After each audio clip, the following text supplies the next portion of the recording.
Hi guys! Mabuhay sa inyong lahat and welcome back to our channel. It's more fun in the kitchen. My name is Mama Shirley. Ngayong araw na ito, gagawa tayo ng super creamy na Milo ice cream with Milo sauce. Ang eksakto measurement nito ay makikita sa description box. First, gagawa muna tayo ng Milo ice cream. Pagsamahin ng mga ingredients na ito sa bowl. At para mas ma-enhance pa ang ating Milo flavor, dagdagan nito ng cocoa powder. At haluin ito.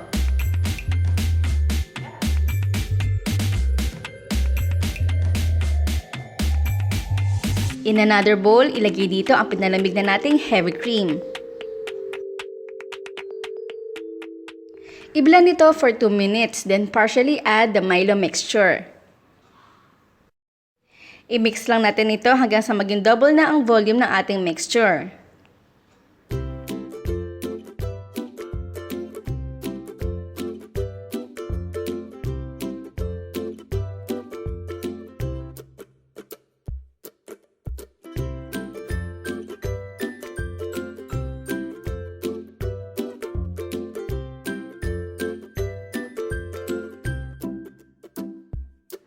And it took me only for total 7 minutes.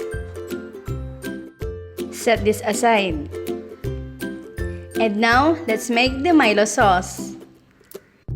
Super dali lang itong gawin, pagsamahin ng Milo at ang tubig.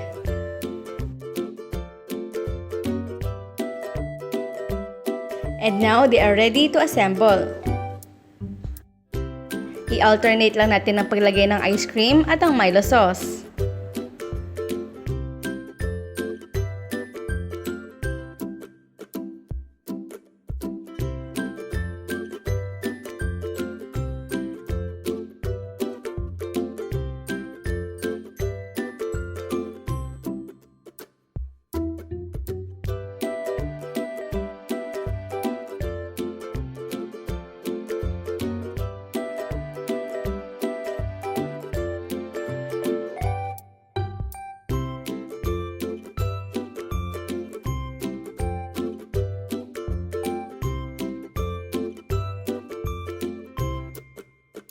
Then, ilagay natin ito sa freezer overnight.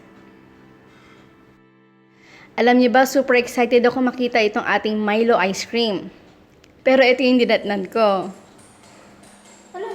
Kinain siya ng asawa ko at ang anak ko na mas malakas pa kumain sa akin. At kaya naman gumawa ako ng another batch, keep in the fridge, and lock it.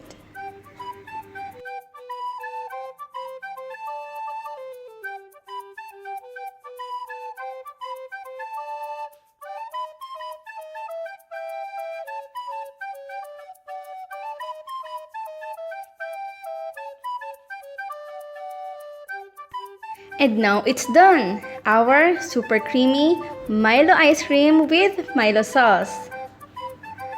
Super sarap nito. The best.